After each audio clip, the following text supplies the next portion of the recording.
Welcome to New Stripe City, the YouTube channel for diehard Bengals fans. I'm your host, Ace Boogie. If you're new here, please feel free to hit that subscribe button, and welcome back to all the returning diehards. This is Q&Ace. This is where I take your questions and answer them live. We're doing something a little bit different, though. You'll notice that there is an invite link in the chat. You can hit that invite link, and what I'm going to ask you guys to do is to join me on video with your question. So I'll open that up. You guys can ask me your question. I'll bring you on here.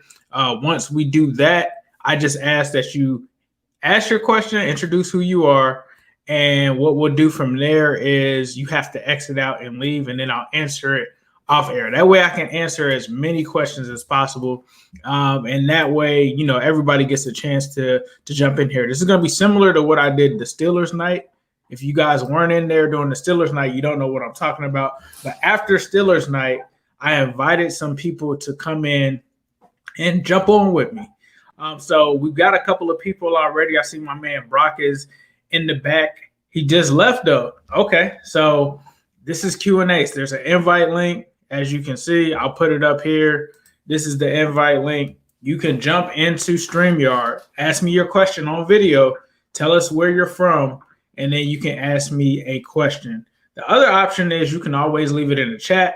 It's not guaranteed there because there's probably going to be so many comments in here. But we do have one in here. My man Jay Dreamer is backstage. Don't be scared to join, bro. It's all good. But we about to bring my man Jay Dreamer in. Let's get it. Jay Dreamer, what's up, bro? Welcome to Q&Ace. What's good? What's good? Where you from, bro? From Jersey, bro. From Jersey? That's what's up. That's what's up. Sure. How long you been a Bengals fan for? Bro, like since 2014, because like my hometown, there's like tigers, and I seen them on TV one day. I was like mad little. I was like, yo, like how it reminds me of like the Linden Tigers. So I was like, all right, like bet, like I'm a Bengals fan. Oh, that's fire. That's fire, bro. Jersey is where it's at. That's what's up. What question you got for me? Bro, if free agency were to end tomorrow and we don't sign no more players, and we'll say we draft like Chase or Penny, right? Right. What's the record? I'm going to say because they just did the whole like 17-game season, right? Mm-hmm. So that's official. So I'm trying to get my math right. I think I'm probably going to go with I'm going to go with, I think it's 8 and 9. I don't know if it's 8 and 9 or what, 7 and 9. I don't know, whatever it is. I think that it's we're still one more year away. Like, I think that we're building, we're getting good, but I think it's going to be the next year that we're really able, like, I feel like we're going to make some noise this season, but I think the real noise, like in terms of going to the playoffs and all of that, I think it's going to be the next season after this one. Cause I don't know. I just get too hyped and I try to like not really think about it realistically. And it's like, you know, this is a process. We're rebuilding and we're trying to build this team up to start contending. And we're really, with all of this like turnover that we have, with getting rid of Gino, getting rid of AJ and all of those guys, it's going to take a year, I think, for new guys to get into this system, get comfortable with it, and for everybody to be comfortable. Now, I think we're going to take that step. Like, we got T. Higgins coming back, Tyler Boyd. They already are cool with Joe Burrow. But I think once we get right, we're going to be straight. Word, bro. I appreciate you having me on, bro. I appreciate it, Jay Dreamer. So this is Q&Ace. I'm letting you guys come in, ask me any kind of questions that you want. We got a super chat here from my man Luke Straw. Appreciate that, bro. Super chats help grow the channel. It's $4.99. There is a invite link in here. So if you hit this invite link, I don't know if y'all are watching in the chat. We got 41 people. Come on. I know not all of you guys got to be nervous. If you really want me to answer your question, you got to jump in this. This is how we're going to do Q&A's. I want to get you guys to participate. Before I used to have you guys send me videos, this is way more convenient so you guys can jump in and pop out. So we'll be doing that. I'll get into the chat, though. Let's look at some of these ones that we have. My man Adrian, what's up, bro?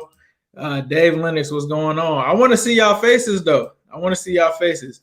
Let me see. My ball, Zach Ertz, 8. I will be so mad if they trade down. What do you think about it? I would be mad, too. I saw that there's some kind of article with some guy that's some kind of Patriots insider that writes for The Athletic that is claiming that the Patriots are trying to talk to the Bengals about trading all the way up to the 5th spot. They're at the 15th spot. I hate that. I would not think about it.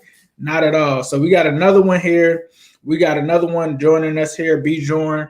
I'm about to bring him in. My man is out here supporting, so we're going to come in with another Q&Ace question real quick. Let me go ahead and put this StreamYard link up here because I want you guys to still be able to come in for the invite link. But let me bring up my man Bjorn. Bjorn, what's going on, bro? Let me go ahead and put this StreamYard link up. Can you hear me, bro? I want you guys to still be able to come in for the invite link. Yeah, man. I can hear you. Let me turn down my TV a little bit. You good, bro? Yeah, my question is, man, I think we need to get Tyler Pitts, man. I don't forget his first name, but I think we need to tight end, man, so we could be dynamic. Because I feel like we did enough on the O-line to where we can get a guard in a later round, second round or lower, and still be good. But I still feel like Panay is too good to pass on if he's there. What you think, man? Nah, I think that's a great question, bro. Kyle Pitts or Panay. I think, like you said, Kyle Pitts would be a great addition to the team. But I think, like you said, it's too hard to pass on Panay. Like, given what we've been through the past 5 seasons, that would be a tough pass for me for sure. I'm with you on that. Like, as good as Kyle Pitts is, as much as you know that I like Kyle Pitts, I also love Panay too. So for those guys, Panay has been my number 1. Kyle Pitts has been my number 2. I still got to rock with that, bro, because the thing is this. I tell everybody, if you get Panay and he is good, let's say that he does live up to that Trent Williams comp that I think that PFF has for him, right? That's a dude that you have for like the next 10 to 15 like years possibly. Like he could be the left tackle, right tackle, wherever you want to put him, the tackle for Joe Burrow for the next decade. And I don't think that you can really put a value on that. The fact that if you get him and we're set, I think that just allows you to take whatever weapon that you want for the next 5 seasons or whatever it is. So I think that given the value, Panay is the guy. I think he has to be the guy, especially in this offensive class. If they feel like he's the number 1 tackle in a class that's loaded like this, I don't see how you could pass on him. But then it's hard to pass on Kyle Pitts. But I think if you put a gun to my head in that situation, I'm going with Panay just because I'm still getting flashback of Joe Burrow's knee getting bent up and all of that. Right. I can't rock with that. But let us know where you from, Bjorn. I'm from Cincinnati, man. Okay, I heard it in your voice, bro. I heard it in your voice. Okay, I had to be sure. What neighborhood you from? I'm from Lincoln Heights. Okay, you from Lincoln Heights. That's what's up. Zone 15 in the house. Zone 15 in the house. All right, bro. We appreciate you coming on, man. All right, thanks, bro. Appreciate it. Yes, sir. All right, this is Q&Ace. We got a couple other people in here. We got the T.O Show in here, so we're going to go ahead and bring him in. T.O Show, what's going on, bro? We can't hear you. Hold on, you're on mute. Oh, what up, Ace? How you doing, What's going on, man? I'm good, bro. How you doing? Pretty good, man. I'm from Wisconsin. I became a Bengals fan in about 2009 when they had Chad and T.O. I was a huge Brett Favre guy, so I was a Packer fan at first. But then they did my boy dirty, so I had to switch. Hey, nothing wrong with that, bro. No, yeah, they did do Favre dirty. Yeah, they did, bro. They did. Thank you. But my stepdad was from Cincinnati, so he kind of converted me over, and they were always fun to watch. So, nah, that's dope. What you got for me? Okay, so my question is, so I'm a big believer in like Pitts or Chase at 5, just because I think you can get offensive tackle or guard at 38. But my question is, say we do go Penny, what receiver excites you in round 2? Because there's not really any that get me going. Round 2. I mean, I don't know if Tony's going to be there in round 2. I would say Tony from UF. He would be exciting. He would be intriguing. I think Terrace Marshall as well. Rashad Bateman is just so small, man. He's the one, man. If you could promise me that he's there at 38, then I'm all in on Sewell. But right. Yeah, I think it just depends which receiver is going to be there. I think that this receiver class is similar to last season because it's so loaded that there's going to be a guy that probably should have went in the first round in the second round. We saw that last year with T. Higgins.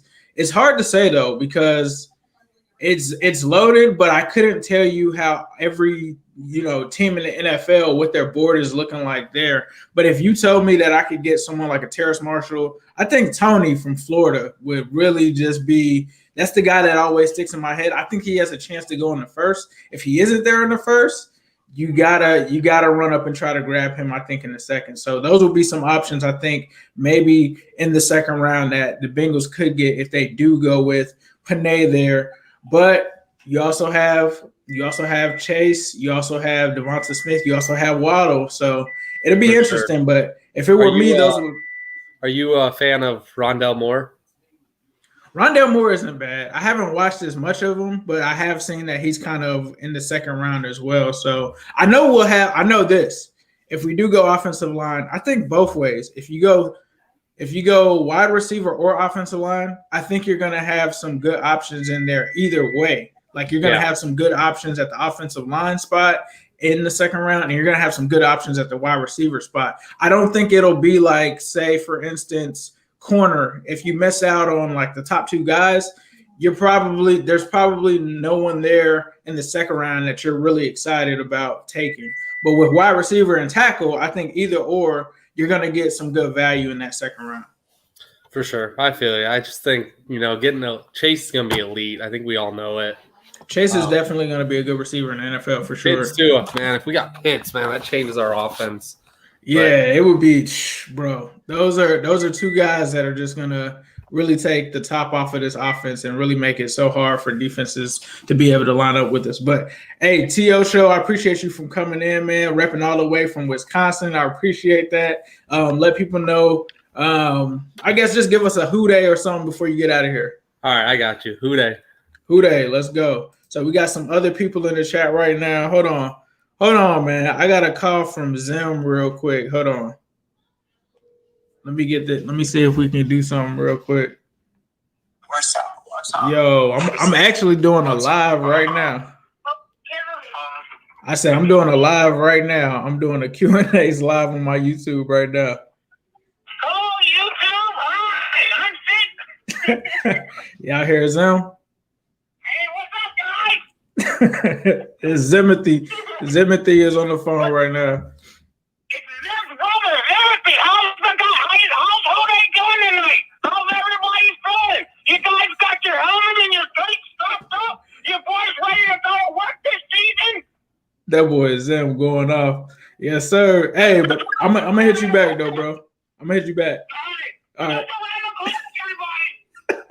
All right. We're gonna go ahead and get some more people in here. We got my man Pinor. We got Anthony backstage. We have Nandin in, so we're gonna go ahead and get these guys in real quick. All right, Pinor, you there? Yo, can you hear me? Yeah, I can hear you, bro. Let us know where you're from, how you became a Bengals fan, and then go ahead and shoot me your question. Okay, so right now I'm calling from Central Valley, California right now. Okay, West Coast. Yeah. So weather's looking nice right now. I'm actually studying the Bengals right now. I'm not a Bengals fan. Okay. I'm not a Bengals fan. But I want to know more about the teams and stuff like that. So what I decided to do this offseason was just watch every single game from all 32 teams. Oh, that's and fire. I watched your guys' I think up to right now I'm on week 5 of the Bengals. And damn, dude, I did not know how bad it was. Like, okay, so when enticed me to start with other teams as quarterbacks, and when it came to rookie quarterbacks, Burrow had to be first. Obviously, there's Justin Herbert. But when I watch your guys' team, I feel so bad for Burrow because there's a guy named Bobby Hart. Dude, we know who Bobby Hart is. Bobby Hart is terrible. I was like, what the fuck are they doing? Bobby Hart does not pick up any blitzes. He shifts to the right. When he's adding to the wall, he's behind. What are you doing? And then there's another guy. Like, I think the best guy you guys have, honestly, is your right guard, Xavier. I think it's Su'a-Filo. Yeah. I have respect for him. Other than he got hurt up to what I've watched. But from what I did watch, he is aggressive in the run, but I don't know much more. I feel like a lot of the offensive linemen that's starting for you guys is very fucking sad. Like, I couldn't believe that guy was an 11th overall pick. I'm like, what the heck? 11th overall pick? You can't do a reach block to save your life. Like, Tyler Boyd seems like he's a very good option for you guys from what I've seen.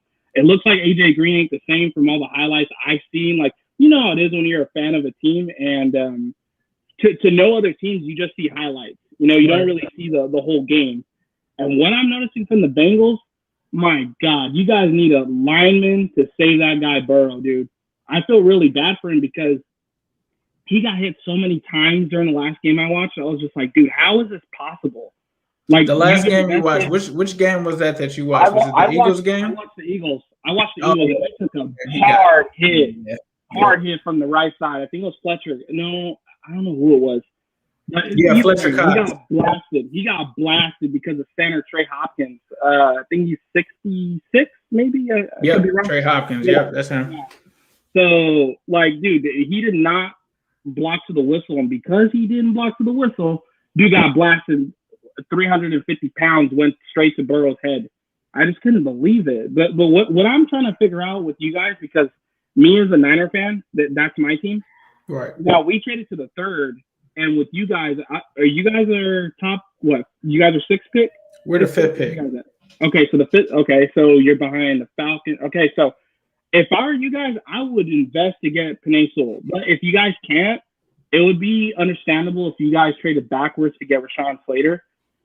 Because if you think about it, there's a lot of problems with the Bengals offense in the sense of the routes can't develop long enough because there's no blocking.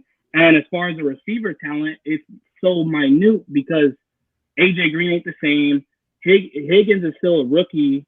Boyd is reliable, but he ain't elite. You know, he ain't elite type of talent. And I just feel so bad for Burrow, dude. And even your guys' tight ends, like Sample, he's decent blocker, but he's not really athletic. Uzma isn't really he doesn't seem like he's an elite receiving tight end, but he can get stuff done. He seems like a decent, because realize mine is Kittle, you know.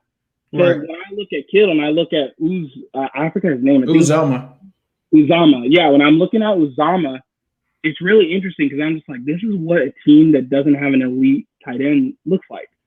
But it's so badass, dude. Like, I feel bad for Burrow. I really think that you guys should get Slater or Penei Sewell. I get if you guys want a receiver, protect the guy, dude, because maybe he could develop. Maybe T. Higgins could be even better because the time isn't good enough for him to sit in the pocket and develop bigger throws. They're all slant routes. They're all short game when it comes to any game plan. It looks like whenever you guys play a team. I feel really sad for that guy. And then dude, Joe Mixon. How the fuck does he gain any yards? Dude, I'm trying to figure out how the fuck, because before in fantasy, I'm just like, damn, dude, like Joe Mixon, like he doesn't never do shit. And then, you know, he does do stuff in fantasy, don't get me wrong. Right. But now I'm just like, dude, come to the Niners, bro. We can fuck. Dude, if you came to us, you would be an amazing talent depth piece. Right. I don't think that your guys' line does anybody justice on that team. I feel really I think it definitely was the weak point of our team for sure. And you make a good point. The one thing I want to ask you though is you talk about the tight end position. There's Kyle Pitts there, but you also talk about the fact that this is a draft where you are going to have some good tackles there in the second round. With that being said, you still feel like the Bengals should just go Sewell no matter what at 5. I think you guys should, only because, like, okay, for me, for instance, when I have Kittle on my team for the Niners, and yes, he's elite. Yes, he's a great blocker too. Like, shit, he blocks better than Bobby Hart does. Like, and the thing is like, it's a great thing to have. But Joe Burrow, I mean, realize that you can have a talented wide receiver. You can have an amazing tight end to help out. But realize that Kyle Pitts isn't necessarily a good blocker. In fact, some people are saying that he should switch to receiver once he gets to the league. Not just because of how good he is as a receiver and whatnot, but he wants that receiver money. And he obviously isn't good at blocking. That's as far as what I've heard. Because I have friends all over. Like, some of them are Baltimore Ravens fans. Some of them are this, some of them are that. from what I see, you guys should protect Joe Burrow.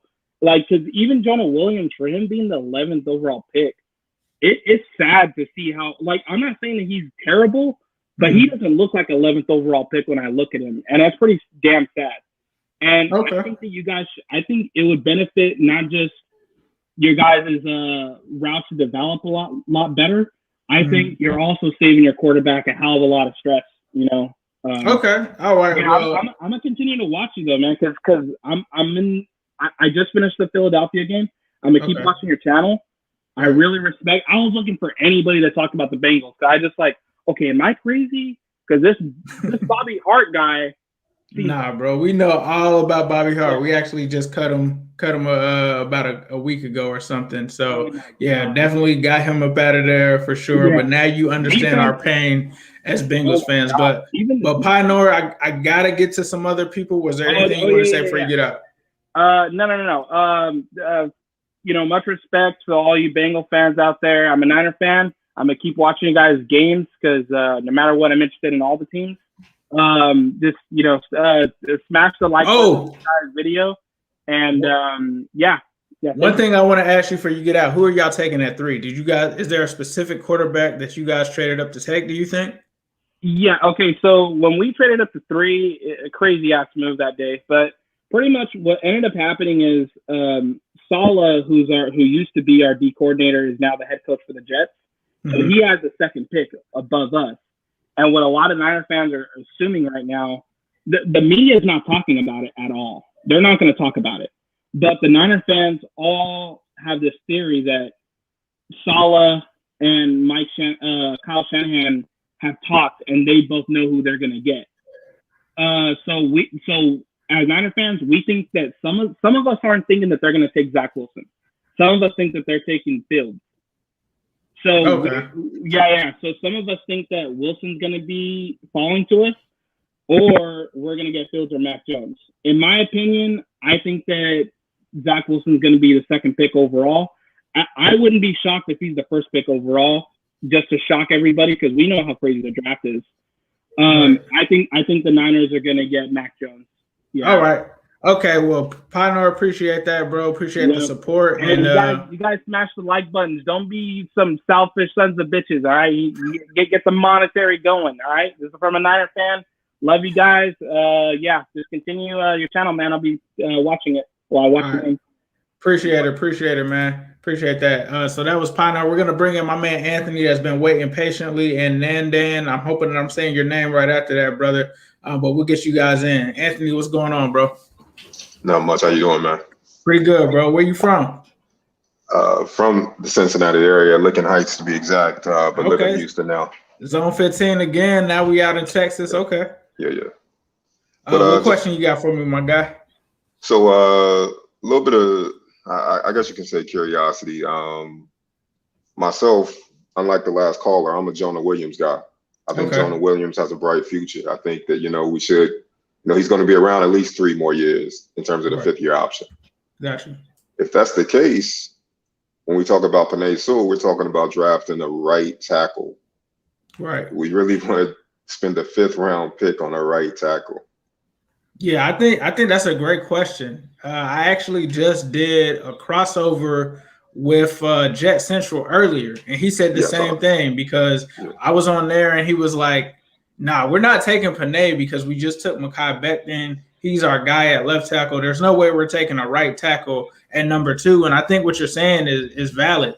The thing is for us in our situation, as he kind of pointed out on the last call, our offensive line is somewhat in shambles, right? So we got rid of Bobby Hart. We have Riley Reif there, but there was talk of Riley Reif potentially being a guard as well. He said that he'll play wherever.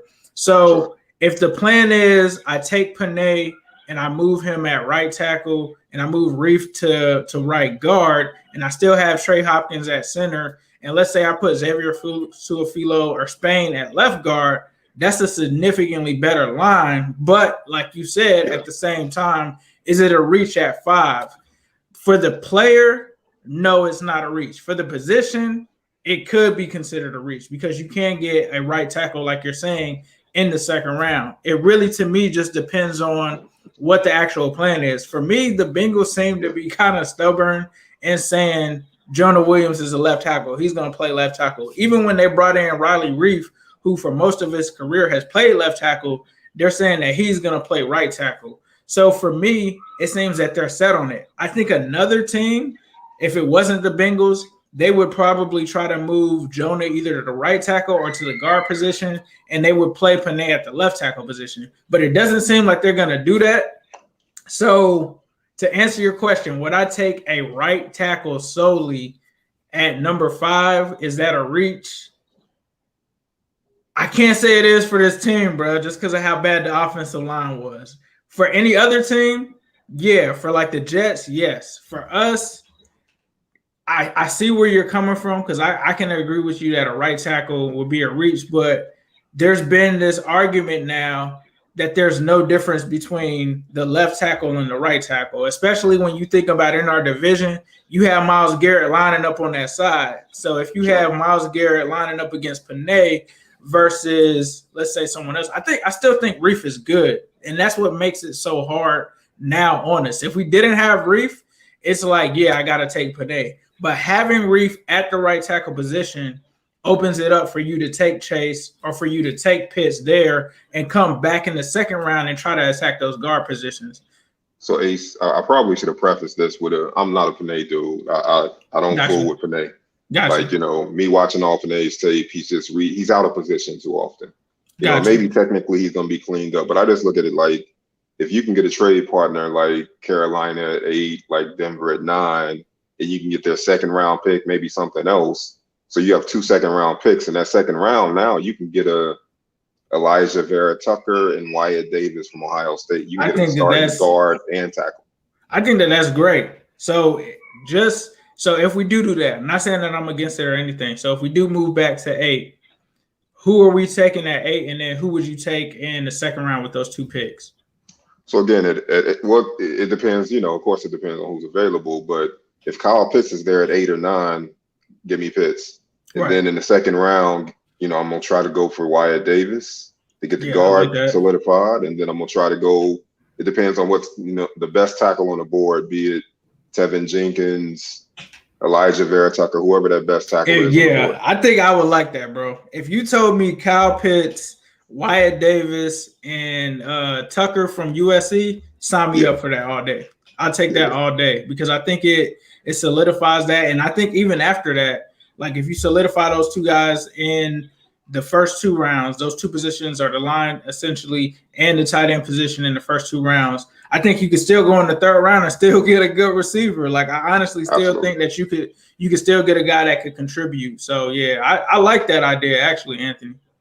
Okay, we're on the same page, bro. But that's all I had for you, man. All right, appreciate it, brother. Who that? Likewise.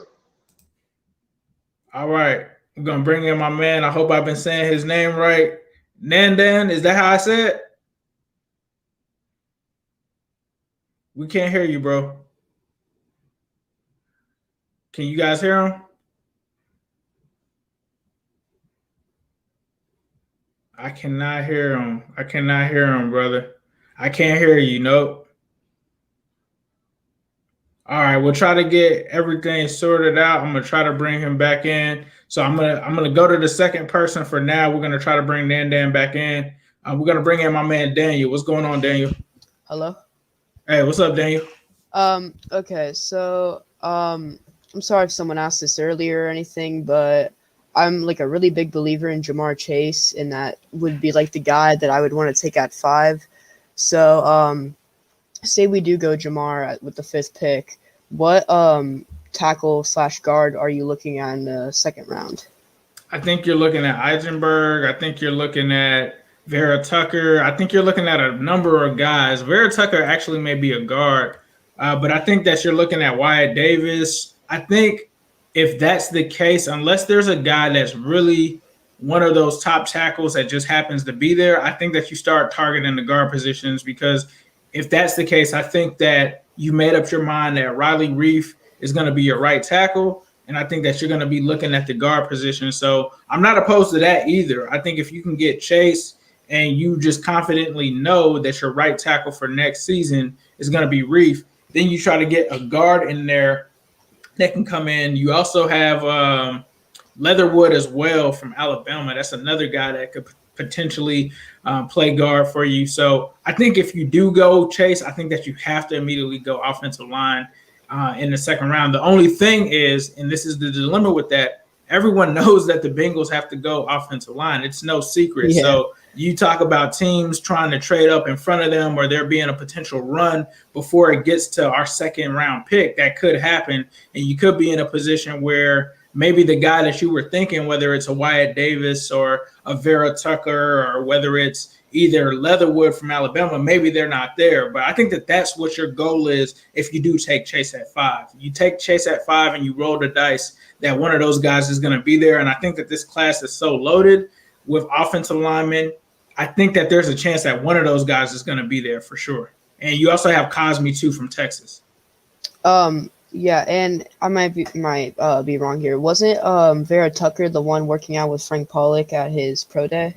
Yes, sir. Yes, sir. So Vera Tucker was working out with Frank Pollock at the pro day. I think that that's telling that he's definitely on their radar, and they wanted to get a close-up look at him. So would not shock me at all if he's potentially the guy that they take in round 2 to play guard. Yeah. And then one more. Do you think that the Bengals try to trade up from round 2 and maybe into like round 1 and try to steal a receiver that could be falling? Or I would hope that they would, but this is the Bengals, so I can't say. This is the Bengals. So I would hope that they would want to be aggressive like that and jump up and get it, but they really value those draft picks in terms of like utilizing other ones. They'd rather have, which I can't fault them for that all the time, right? Because they may want to, they really want to have a chance to take as many throws as they can to land a guy, because for all we know, you could trade up, right? And say you sacrifice a 3rd round pick or something to trade back up into the 1st, and then the guy that you trade up for is like Cedric Ogbuehi 2.0, and then you lose your guy who could have been a Carl Lawson type guy in the 3rd round. So I think that's the way they see it. But for me, I think if you saw someone like, let's just say, for instance, this isn't going to happen, but Jalen Waddle is falling. Yeah, I'd jump right back up into the 1st round and take him. But with it being the Bengals, I'm not so sure that they do that, bro. Yeah, the Bengals are not a trade-up team at all. And then they will in like the 6th round or something like that. But back into the 1st, I'm not so sure that they will. But Daniel, before you get out of here, please let people know where you're from and how you became a Bengals fan. So I'm from Cincinnati, and it's actually a really weird story. So my parents are divorced, and on my mom's side we're big Bengal fans, and on my dad's side major Steeler fans. They're from Pittsburgh. That's not the joke, but that's why the divorce happened, bro. The Steelers, bro. Yeah, my dad cared a lot more about football than my mom, that's for sure. And it sucks because my 2 sisters, they went to the Steelers side, most probably because the Steelers are good and the Bengals aren't. Right. So it's all good, bro. Hey, you got a kick out of that Monday Night Football game, though. I know that. Von Bell at the 50, Juju, no more TikTok. So hey, that saved my 2020. Definitely, for sure. Well, Daniel, I appreciate you for stopping by, bro, and definitely Houday, brother. Houday, thank you. Love the podcast. Thank you, sir. All right, we're gonna try Nandin. You there, my friend? We still can't hear you, bro. We still can't hear you. I know you had the headset in at first. I don't know what, but maybe you should try to leave out and come back in. Just check your cam and mic settings, bro. All right, man. We'll try to bring you back in later. All right. Luke, what's going on, bro? Yo, Houday. Houday, what's going on, brother? Yeah. Where you from? I'm from Columbus, Ohio. Fire. Yeah. Been a Bengals fan all my life, so yeah, go Bengals. Loving it. Yeah, but my question is, I know we've been talking about newer era of Bengals, but the end of an era. We just saw AJ Green leave. Who is one of your favorite, or just your favorite, wide receiver in Bengals history? AJ Green, bro. It's AJ Green for me, just because I think before him, it was Chad, right? Like, I think for everyone, it was Chad. TJ was amazing. Slim was good as well. That was kind of the era that I grew up in. I know that there were more before that. Even P-Dub, I'd even say. Like, I think when I first came to the Bengals in like 99, 2000, it was P-Dub because P-Dub was just that guy. Obviously, he didn't live up to the potential. Then it kind of carried on to Chad. And I still even remember when TJ Husmanzada came in and took P-Dub's position. I remember that clear as day. But for me, it's AJ Green, bro. And it was because this was a guy that I followed. I wasn't the hugest, like I didn't follow him at Georgia, but whenever I get into draft season, I just start looking at guys, and he was the guy that just stuck out the most. And I was just like, bro, we can't mess this up. There's no way. There's no way that you can't take this guy at number 4. And when it happened, because if you remember in that draft, there also was a trade. The Falcons tried to trade with us. The Falcons tried to trade up with us. And the Browns ended up taking the picks, but the Falcons wanted to trade with us so that they could get AJ Green. And we were like, no, we're taking AJ. And man, I remember when we got him, and I tell this story all the time. You guys are probably getting tired of it. Like, I called my brother and they asked me about AJ Green and my cousin, and I was like, bro, he has the potential to be better than Chad. And I just remember them looking at me like crazy, like, because this was just coming off of Chad Johnson. AJ hadn't even taken a snap yet. And they're like, nah, you're crazy, bro. There's no way that this guy is going to be as good. And, you know, his first catch was a touchdown, bro. And I think a lot of people forget that. Andy Dalton got hurt in that first game. Bob Bratkowski came in and threw him that first touchdown. And, you know, for me, it's just always kind of been him because I've always been excited. I've always loved Chad, but I went straight from the Ocho Cinco jersey to the AJ Green jersey. I literally like always bought AJ Green jerseys, bro, ever since then. So for me, it's hard though, because we have so many great receivers in our history. But for me, it's just AJ, and especially just the type of person that he is on and off the field. And then I got the opportunity to meet both of them in person. So I've met Chad in person before.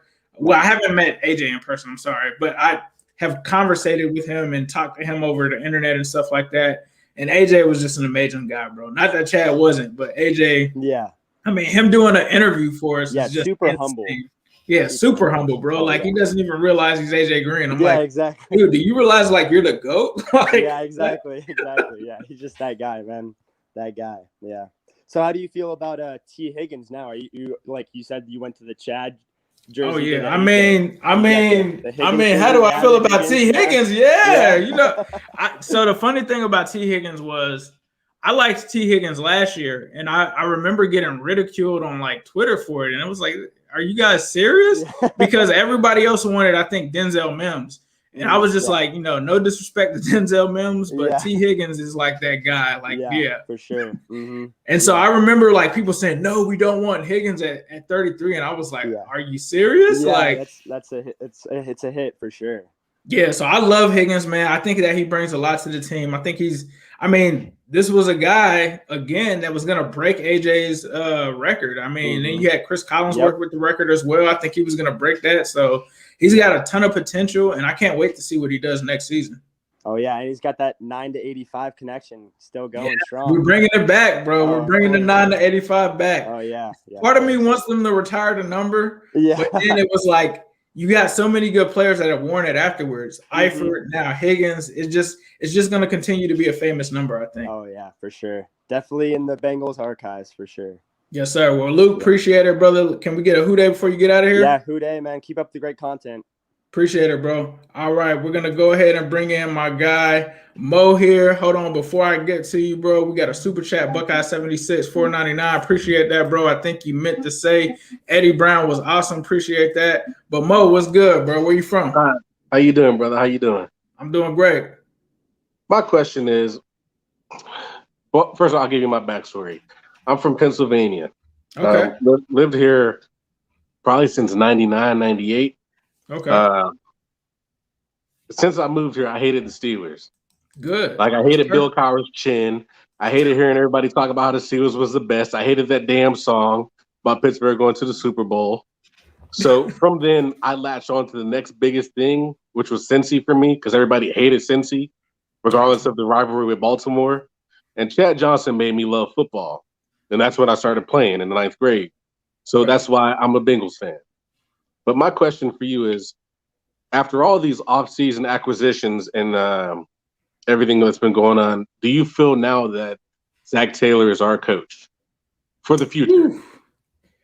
I hope so. I mean, I think last season you probably saw on here I wasn't the fondest of Zach, but I think this is going to be the opportunity where he gets to have his players in there and he gets to have his vision. I think a lot of it was getting the Marvin guys or most of the Marvin guys out of there and trying to get his own guys in there. But I think the jury is still out on him. Do I want it to be his team?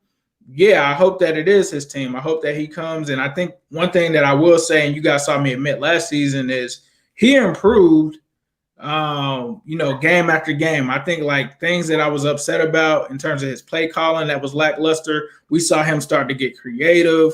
We saw him start to do things. I just want to see what he's going to do with Burrow and how that relationship continues to blossom.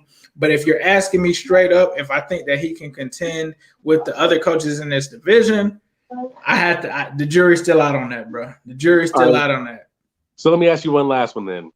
Do you think that Monday night against the Steelers was a one-off, or is that something telling about what we could be? I think that's something telling of what we could be. I really do. For him to go in that game with Ryan Finley at quarterback on a Monday night football game with the turmoil that they had in that season, and for him to come out with a victory, I think that's said a lot about him and his coaching staff in terms of what they could do, because we haven't beat the Steelers in a long time, bro. We haven't, especially on prime time. Like that was something impressive, and I honestly, on the low, feel like that saved his job because no one, me included, went into that game thinking that we were going to win that game. I remember that night I was live, and I went into like my PlayStation 2 collection and stuff like that because I thought we were going to get washed. But for me, I do think that saved his job. I truly do think that saves his job, and that will be something that I hope translates into this season, especially with them hits on defense, how Von Bell laid that wood. I hope that translates into this season. Yeah, I appreciate you, man. Hey, appreciate you, Mo. Can we get a who day before you get out of here? Who day all day, brother. Yes, sir. All right, brother. Appreciate the support. Yes, sir. All right, we're going to try to get my man Nandin in again. Yo, Nandin, can you hear me? Can you hear me? Yes, we can hear you. What's up, bro? How you doing, Ace? What's up, bro? I hope I'm saying your name right. Am I saying it right? Close. It's Nandin, like Brandon, but with Nandin, like Brandon. I got you, bro. Yeah, I've been watching you for a minute now, man. Appreciate it, bro. Watching you for, I think, since 2017. So, oh, wow. I'm one of the early supporters. I'm one of the early ones. Been donating to your channel. Appreciate that. So you were back when I was doing the Bengals Real Talk stuff. You was back when I had the green screens going on. Yeah, the best one was when you went near a trash can and you're like, "Hello, Andy Dalton. How are you?" That was, I remember that. And you also dissed the O-line, man. Oh, but yeah, honestly, it was very painful. It was just so painful those years. I respect Andy Dalton.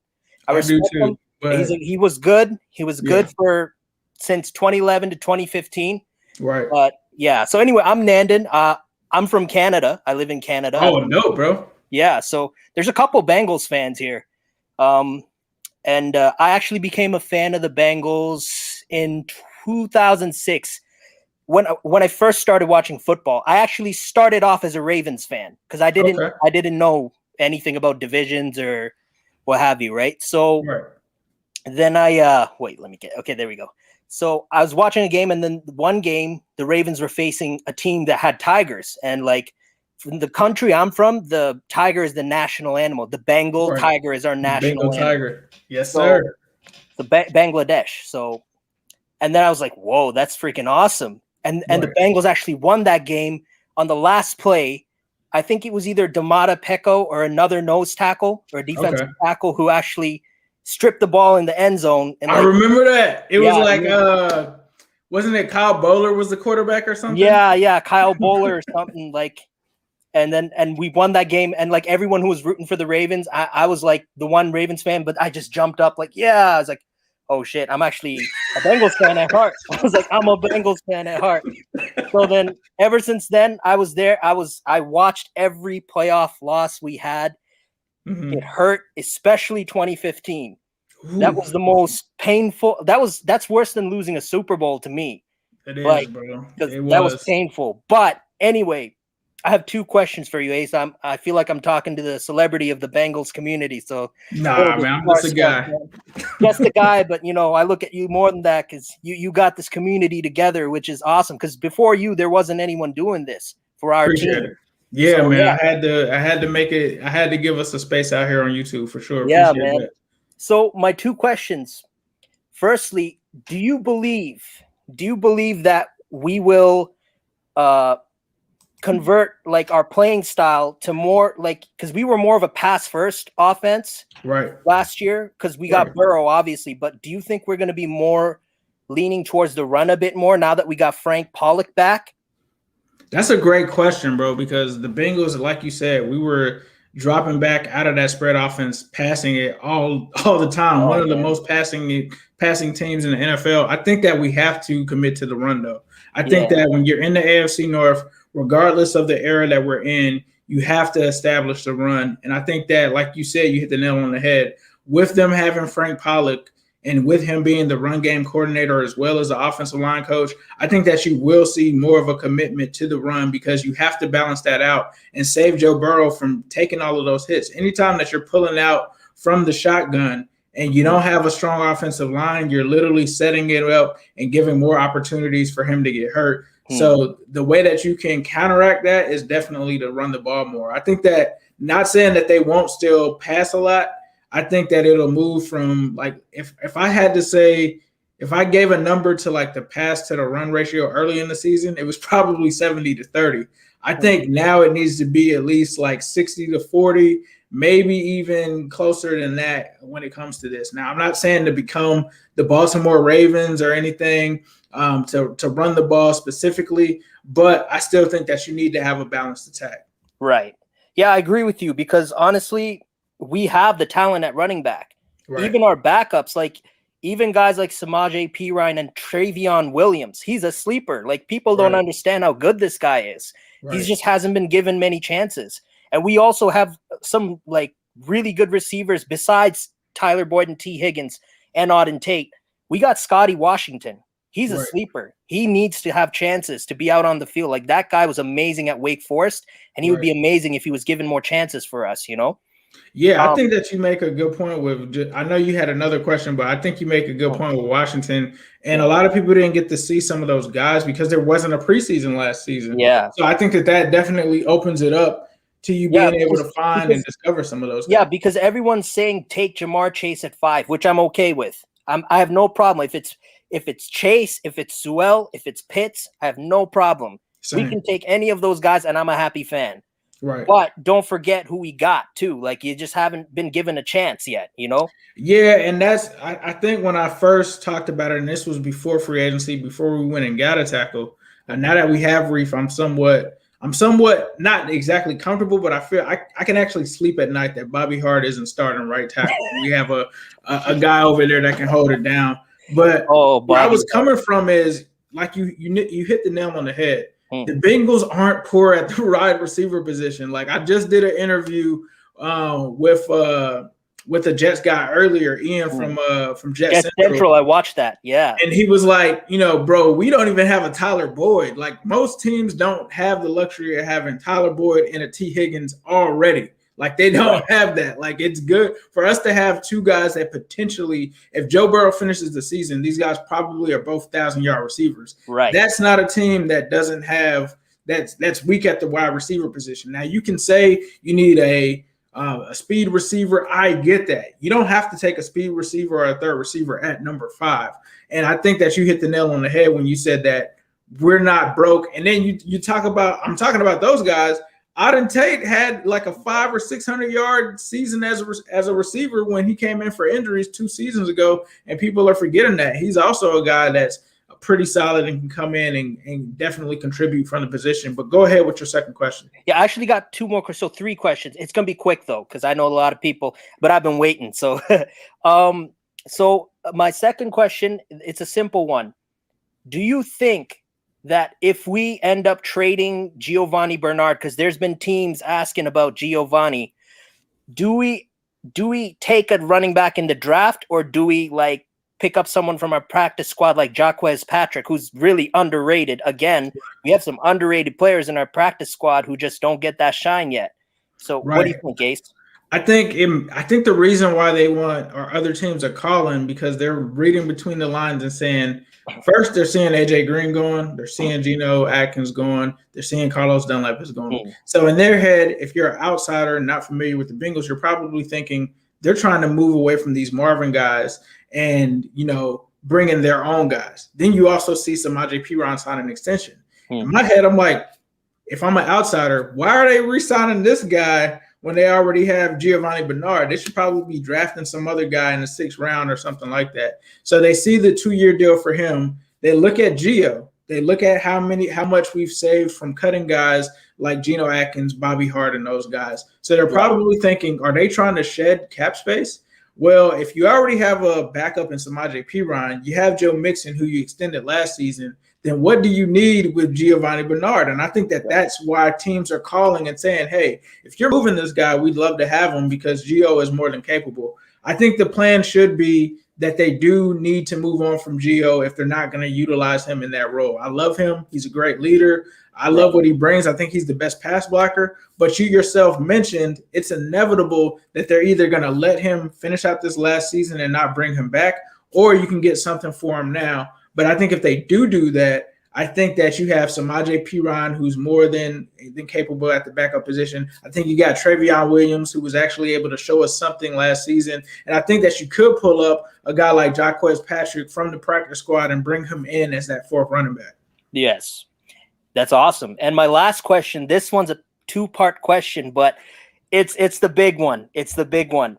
Do we win a playoff game this year? The Browns won one last year.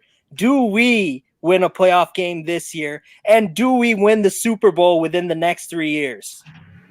All right. I'm going to say, do we win the playoff game this year? Right now I'm not going to say yes to that. Just because I looked at the schedule, bro. Got to have faith, man. I have faith. I just don't think that the playoff win is this year. I think that they're going to have to get used to like this offensive line playing together, this coaching staff. I think that they'll be competitive though.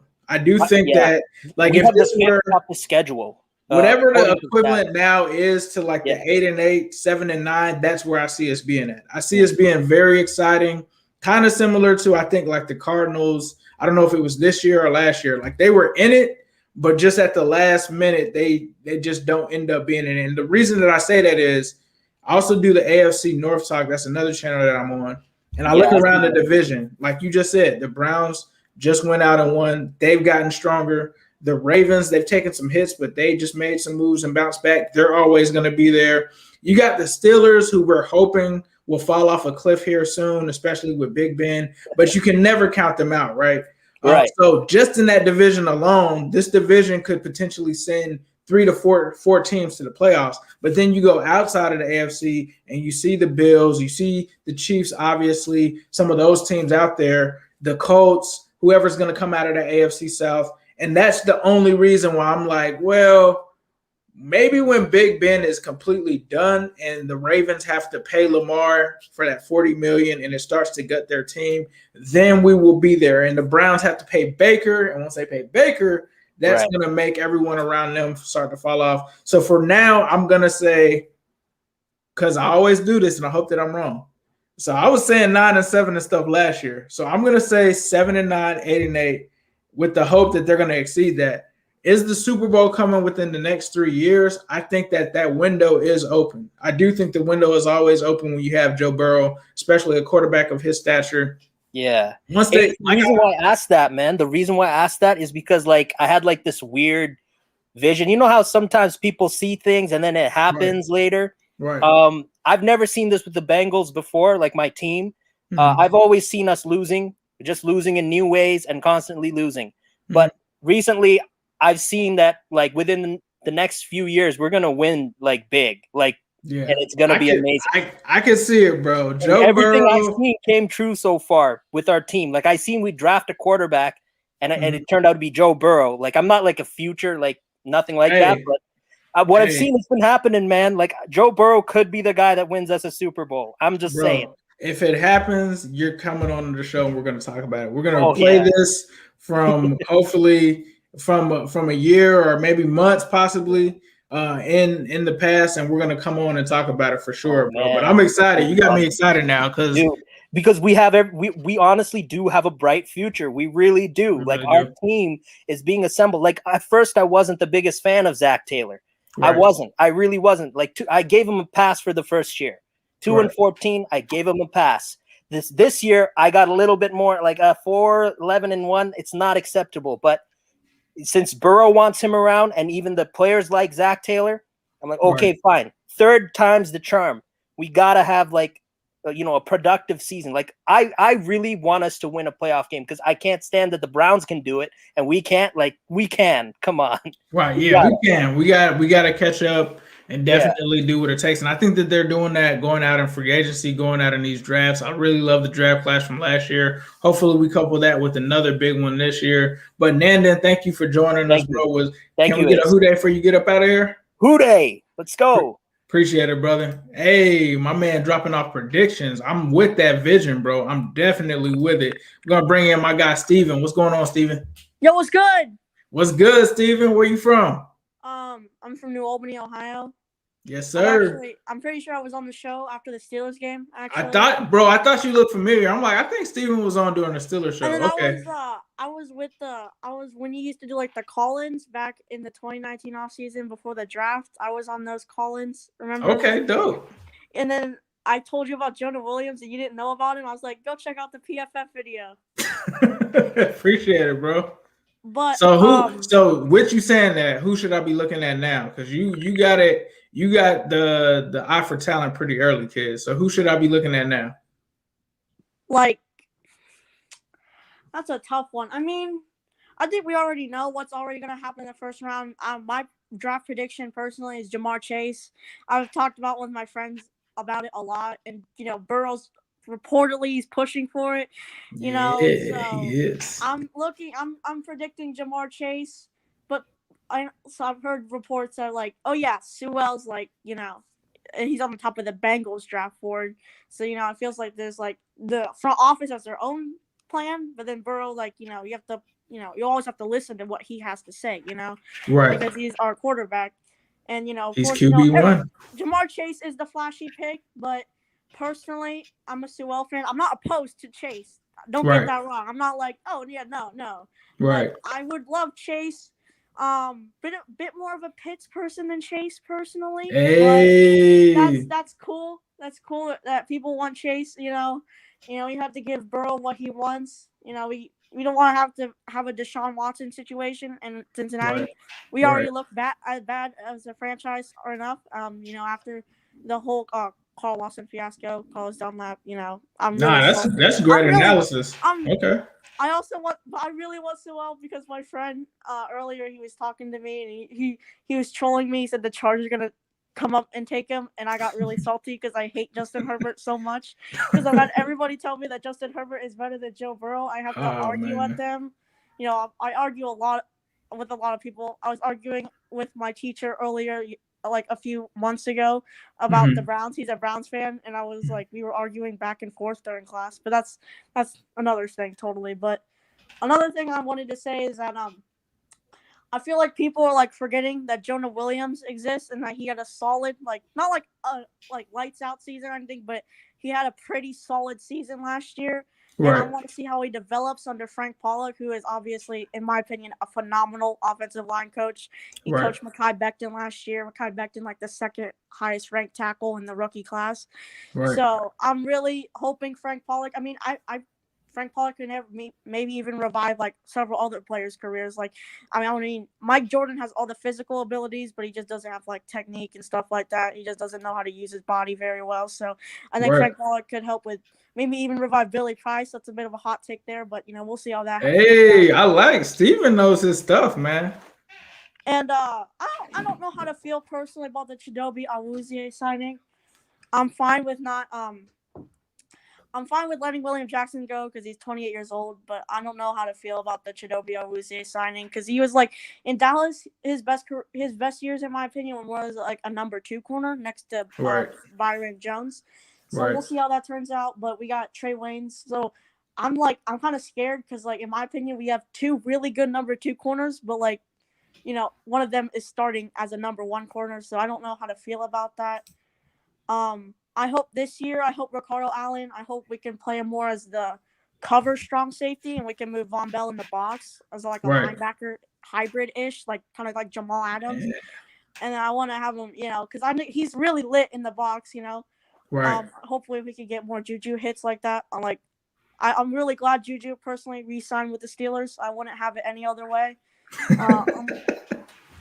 I really am glad he didn't go to the Chiefs because I lost to a Chiefs user in Madden this morning. I got really mad about it. He's not even. Oh, goodness. Yeah. Hey, my man Steven is spitting right now. Like, he just nailed the head, like hit the hammer on the nail on the head with the Von Bell thing, with everything that he just said. Shadobi, whether he was talking about Trey Waynes, this guy definitely knows his stuff. Was there anything in particular that you wanted to ask me, Steven? If Zach Taylor is like gone after the season, who do you think the Bengals are taking here? Because personally, I don't think he will be gone after the season, but personally, I'm not a big Zach Taylor guy. I mean, I like the man, not the coach. Right. That's just me personally, but yeah. So if Zach Taylor is gone, that's a great question because the guys that I would have wanted for them to actually look at are gone now. Jim Harbaugh, I believe, signed an extension with Michigan. You talk about, who else am I thinking of? There was someone else. Oh, Urban Meyer. He's with the Jaguars now. Maybe Joe Brady. I think someone in the comments said Joe Brady. It's because of Joe Burrow. That's the only reason he comes to Cincinnati. I think he asked Joe Burrow, even though, you know, he's still a young quarterback. I think he asked Joe Burrow who he wants to come in here, and I think he says Joe Brady, and we put that blueprint on this team and see where it goes. Another one could be Lincoln Riley. I've heard a lot of people talk about him too, making him an offer. I just don't think that they're going to pay the money for Lincoln Riley guy.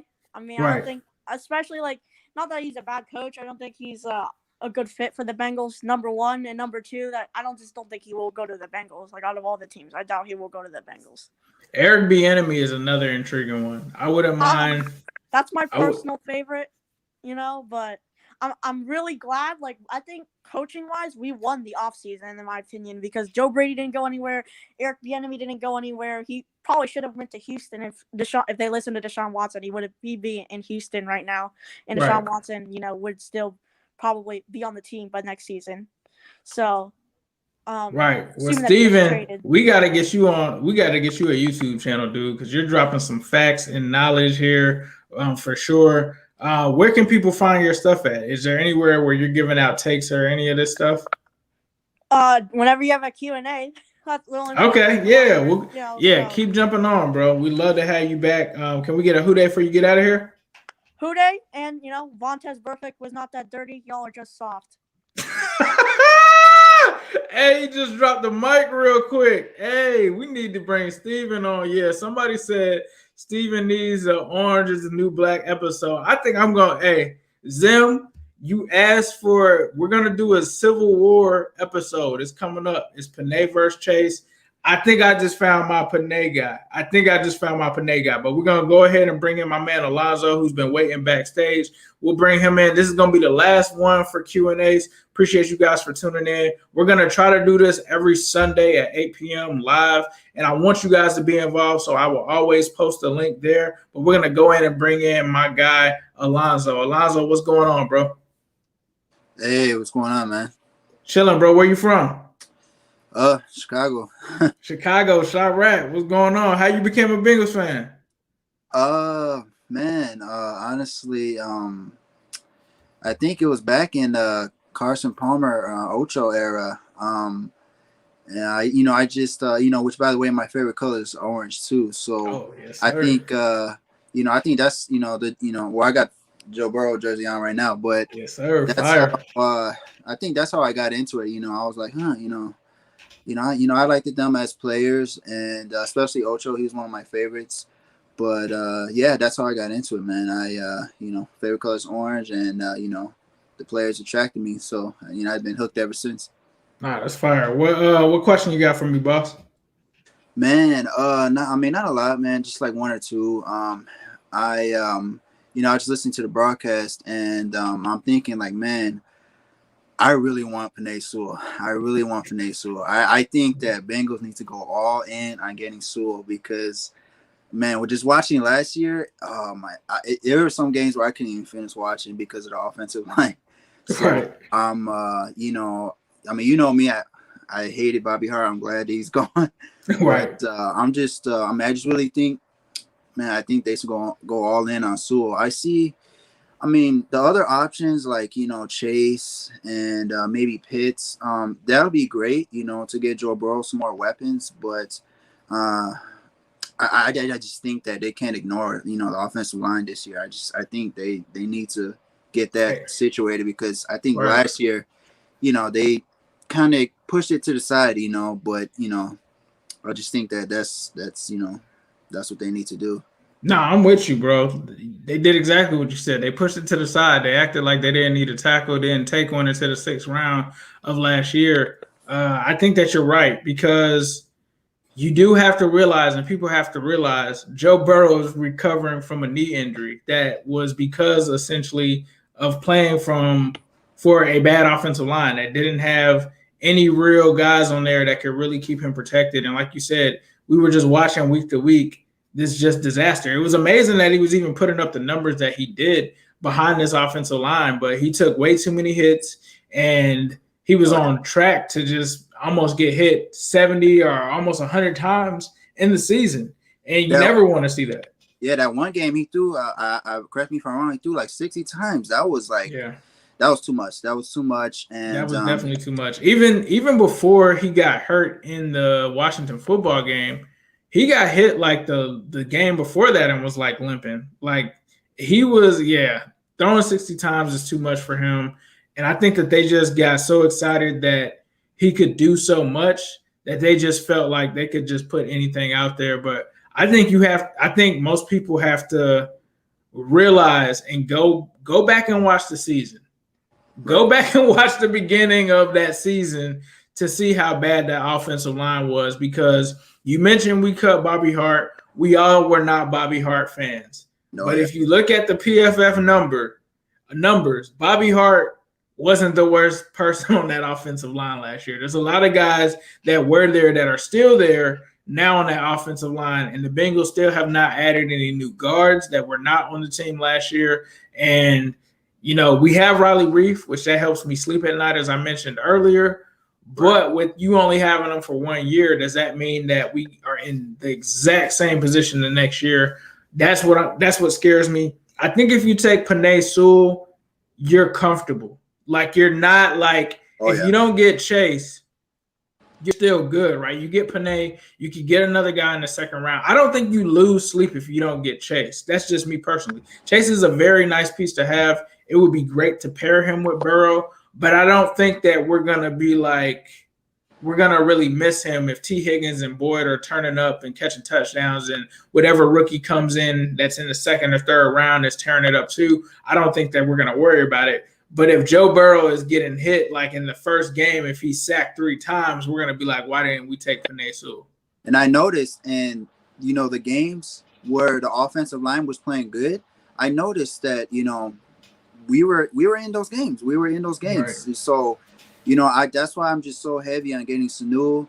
And, I'm like, man, I just really want to get it because, you got Sewell and then you got the additions that we just made in free agency. I think the offensive line will be really solid. And I think that will really go a long way. And honestly, I can see the Bengals maybe getting a wild card spot if everything goes right. I don't want to get too ahead of myself, but I really could see, Bengals getting a wild card spot. But I mean, like you said, that was just my one question. I just really, I'm really heavy on Sewell, and I hope they get him. If not, they need to take I forgot, this other guy's name. Slater? You talking about Slater? Yeah, Slater. There you go. They need to, they need to take him. But thanks for having me, man. I'm always watching your vids. Appreciate it, Alonzo. Yeah, man. Who-day. Can we get a who-day? All right, who-day. Appreciate it, brother. Take care. Anytime. All right, guys. Well, I had extreme fun doing this. I'm glad that we brought Q&A back. I love the new format. Please let me know what you guys think in the comments. Please be sure to like this video. Hit that notification bell so you guys can be alerted when we go live so that you can watch live with us and you can jump in on the conversation. I am Ace Boogie, and as usual, I'll leave you guys with a who day, all day, every day, and especially on Sunday.